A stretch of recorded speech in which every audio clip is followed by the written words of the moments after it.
पादप कोशिका, अपन ने जंतु कोशिका पहले पढ़ा है। जंतु कोशिका का मतलब जंतुओं के शरीर में, प्राणियों के शरीर में जो कोशिका पाई जाती है उसको अपन ने क्या कहा, जंतु कोशिका।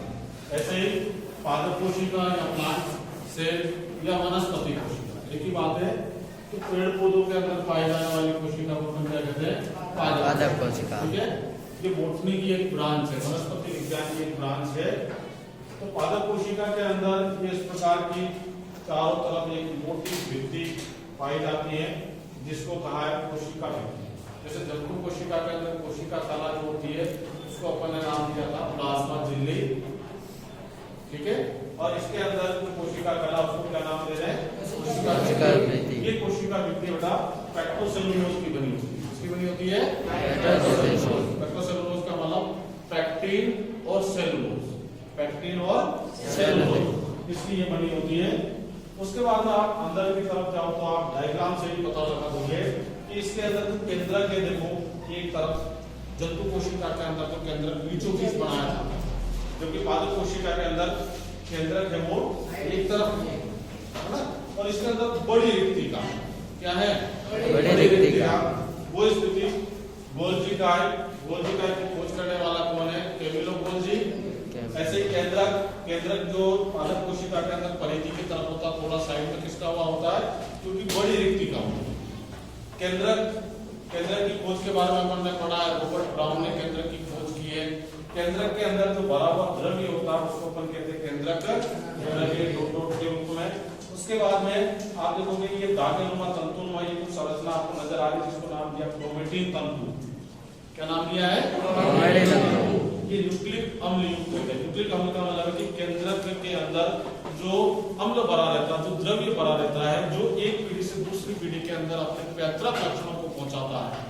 अपने पेरेंटल जो लक्षण है, मम्मी पापा के लक्षण है, दादा दादी के जो लक्षण है, नाना नानी के जो भी लक्षण है वो अगली पीढ़ी में पहुंचाने का कार्य करते हैं। तो वो क्रोमेटिन तंतु जैसे गुणसूत्र भी आगे चल करके बनते हैं। उसके बाद देखोगे ये सेंट्रल में बिल्कुल डार्क थोड़ा गहरा एरिया है जिसको क्या नाम दिया है, केंद्रिक। ये केंद्रिक जो है वो केंद्रक के ऊपर अपना नियंत्रण करता है, ठीक है। और केंद्रक जो है वो पूरी कोशिका के ऊपर अपना नियंत्रण करता है। केंद्रक में आप देखोगे जगह जगह कुछ छिद्र आपको नजर आ रहे हैं, इनको बोलते हैं केंद्रक रंध्र या केंद्रक न्यूक्लियस पोर बोलते हैं, केंद्रक रंध्र।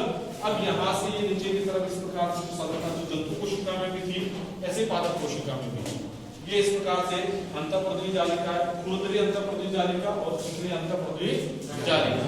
खुरदरी को रफ एंडोप्लाज्मिक रेटिकुलम कहा गया है इंग्लिश में, और चिकनी अंतःपृथ्वी जालिका को स्मूथ एंडोप्लाज्मिक रेटिकुलम कहा गया है, ठीक है।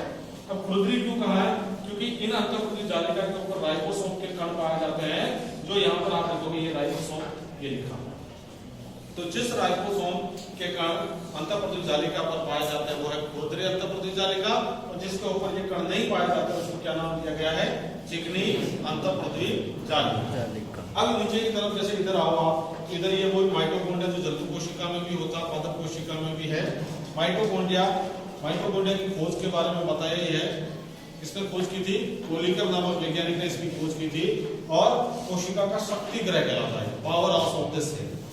इसके अंदर एटीपी के रूप में ऊर्जा संचित रहती है। एटीपी का मतलब एडिनोसिन ट्राइफॉस्फेट के रूप में ऊर्जा संचित रहती है। रिक्तिका बड़ी रिक्तिका है और इसके अंदर एयर बबल्स हवा वगैरह भी होते हैं, जिसके कारण क्या होता है, कोशिका में होना जरूरी है। पौधे को सीधा खड़ा रखना, थामे रखना। अपन देखते हैं जैसे गुब्बारे के अंदर हवा भरते हैं तो जैसे अगर अपन गुब्बारे को छोड़ते हैं, गुब्बारा कहाँ जाता है, ऊपर जाता है। ऐसे पौधे को खड़े रखने में भी ये मदद करता है।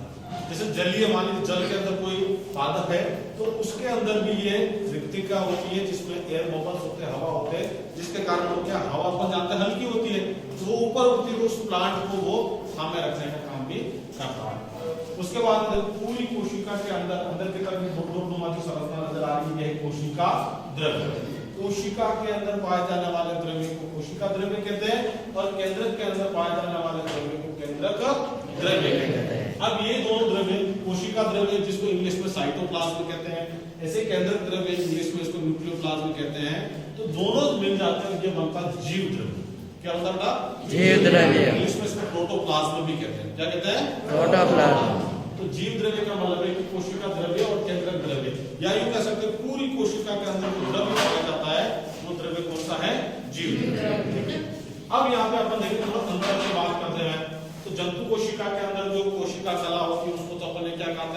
कोशिका झिल्ली या प्लाज्मा झिल्ली, और पादप कोशिका के अंदर जो कोशिका कला होती है उसको क्या कह रहे हैं? कोशिका झिल्ली।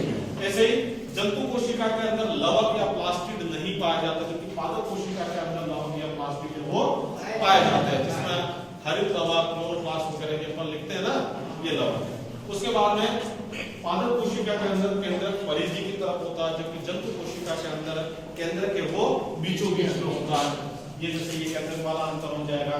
उसके बाद आप नीचे की तरफ चलो, नीचे की तरफ इधर आए, ये रिक्तिका, पादप कोशिका के अंदर रिक्तिका जो है वो बड़ी होती है, जबकि जंतु कोशिका के अंदर रिक्तिका बहुत छोटी होती है, छोटे छोटे बबल्स के रूप में ये होती है।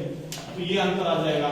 ऐसे जैसे अपन देखें कि लाइसोसोम के बारे में जंतु कोशिका में स्टडी की थी, इसके अंदर क्या होता है?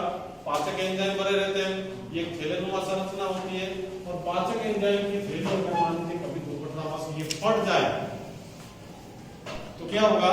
इसके अंदर जो पाचक एंजाइम है वो बाहर आ जाएंगे, और समस्त कोशिका के अंदर जो अंग है जिसके अंदर गोल्जिका है, ये प्लास्टिड, केंद्रक, अंतःपरिजालिका, माइटोकॉन्ड्रिया, राइबोसोम, इन सबको ये पाचक एंजाइम डाइजेस्ट कर लेता है। इसलिए लाइसोसोम को एक और नाम दिया गया है आत्मघाती थैली, सुसाइड बेबी, आत्मघाती थैली।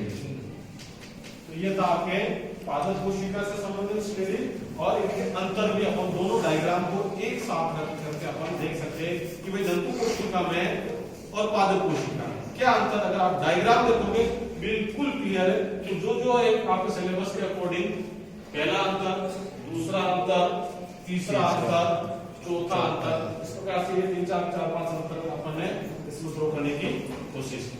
समझ में आया था? हाँ सर। ठीक है।